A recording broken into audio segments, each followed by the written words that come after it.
Hey, everybody, welcome back into Lettermen Row. I am Austin Ward, joined by Jeremy Birmingham. This is a Buyers Auto rapid reaction, and only maybe at Ohio State, and only maybe at this specific time where the defensive coaching staff is under so much spotlight and scrutiny. Berm, would we be talking about a defensive analyst? Although this isn't your run-of-the-mill guy that Ohio State is adding to the program, as Lettermen Row confirmed on Wednesday night. Paul Rhoads, former Ohio State head coach, or Iowa State head coach, is joining Ohio State in that analyst role. He's been a number of places. He had some of the best defenses in the country when he was at Pittsburgh. And then if you look at his resume and think, well, it's not like he's ever truly set the world on fire with his defensive acumen. Remember that he's never had personnel quite like he will be working with at Ohio State with Ryan Day.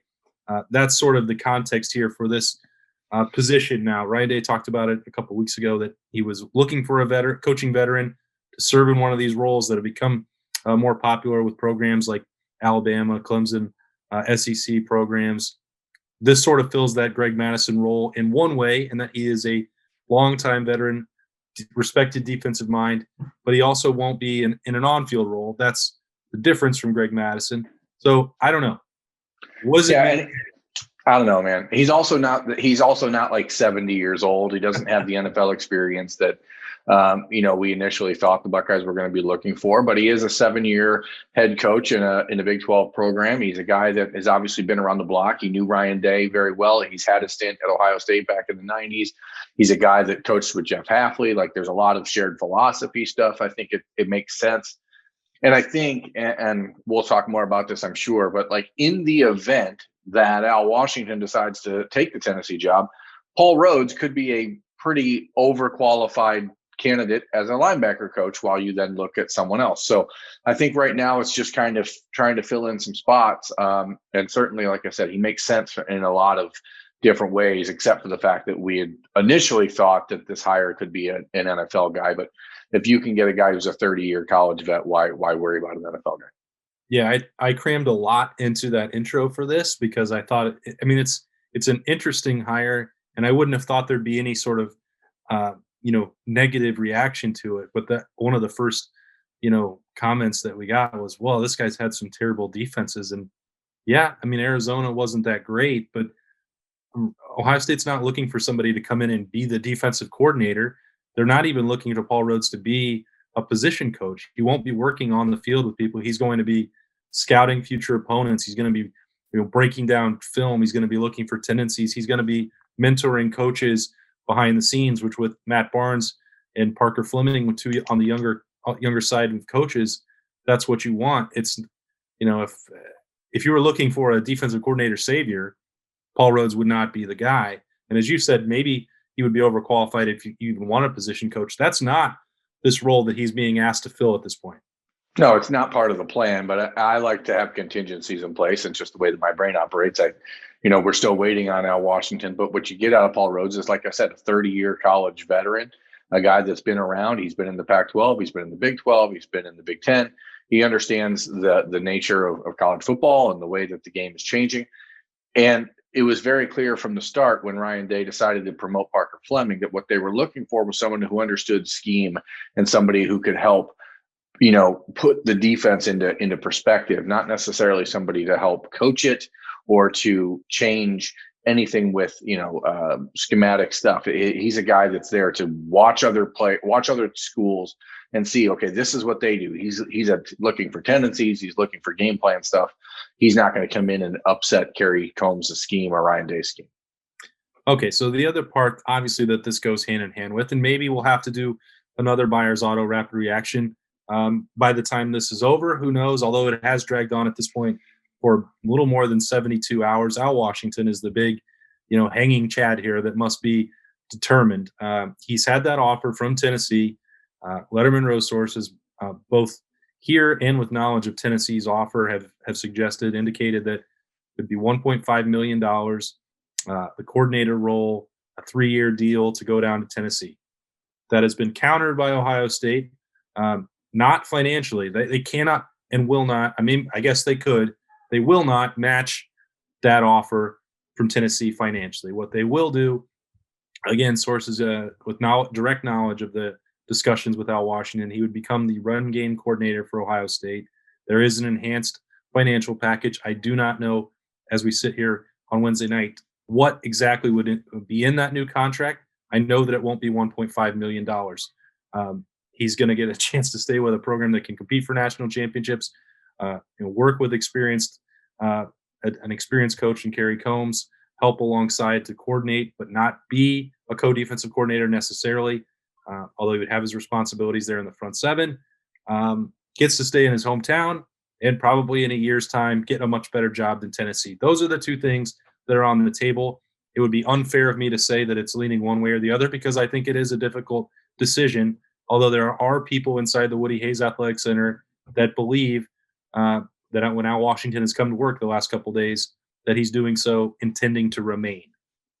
Yeah, I mean, it doesn't seem like it should be a difficult decision for most people who are looking at the state of the two programs. When you're talking about $1 million raise, you're talking about the opportunity to go and get this extra responsibility and this opportunity to start padding your resume. But, ultimately, the questions that Ohio State has to be asking Al Washington is what do you want out of this? What is your goal? I mean, obviously you'd figure a guy who's in 35, 36 years old, he's going to want to be a head coach eventually.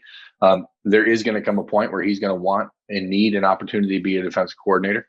I don't know that Tennessee's current situation, when they're almost certainly going to be on probation and certainly going to have some NCAA violations to contend with, and the fact that they have a brand new administration with new AD, new coach, it's probably not going to last very long.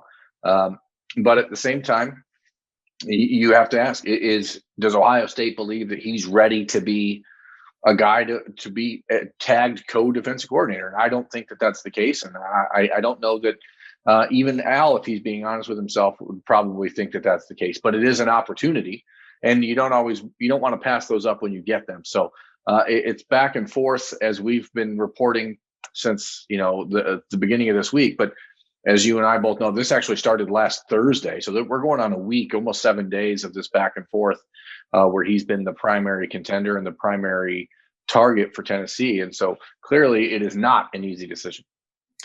Yeah, and I think that, look, the pressure here is not on Ryan Day, in my opinion. Just looking at this from a little bit of an informed perspective, you're not going to get to 1.5 million, and Gene Smith is hesitant to enter into this arms race financially. You understand that, especially when the athletics department is running that huge deficit coming off of a year where there were no fans in the horseshoe, which is a huge deal. And when you're short about $70 million, you're going to be reluctant to invest a lot more of it in coaches. But the other part of this is, if you're the athletic director and if you're Gene Smith, you're going to come out of it on the other side eventually, and people are going to be ready to spend money and come fill up that stadium again. And you want that product to be the best that it can possibly be. And I'm not suggesting that Al Washington is irreplaceable on Ohio State's coaching staff, but he is the guy that they want. They're developing that chemistry, that continuity, the upside. If they're making a list, they're not saying, well, this guy, maybe we could go get this guy at linebacker. No, they want Al Washington. So Ohio State needs to do whatever they can to keep him. Yeah, and this is one of those moments where the word optics comes into play, because I think that that's what really is. If there's any sort of hesitation or reluctance on the side of the Ohio State administration and Gene Smith, it's not about whether or not they want Al Washington to be the guy, like you said. They clearly do.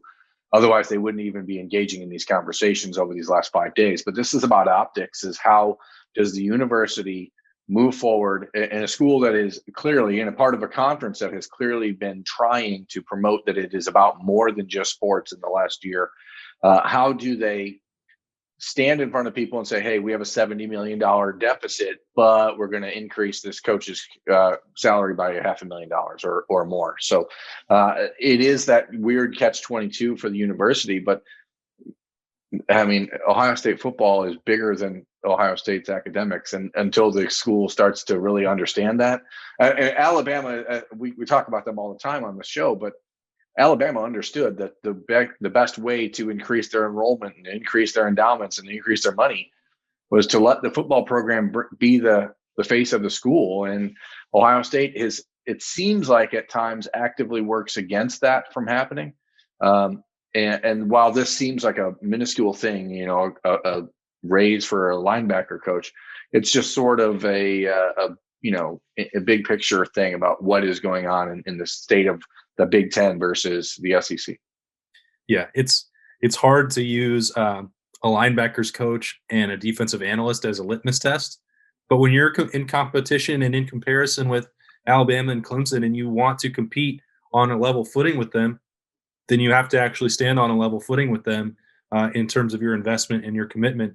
So in that way, this kind of is a key stretch for Ohio State to prove how badly it wants to keep competing at the top level. Not that they won't be able to if they don't keep Al Washington or if they hadn't brought in Paul Rhoads, but those two things are certainly signs of the health and the belief of the administrative support for Ryan Day and that program as they try to keep going.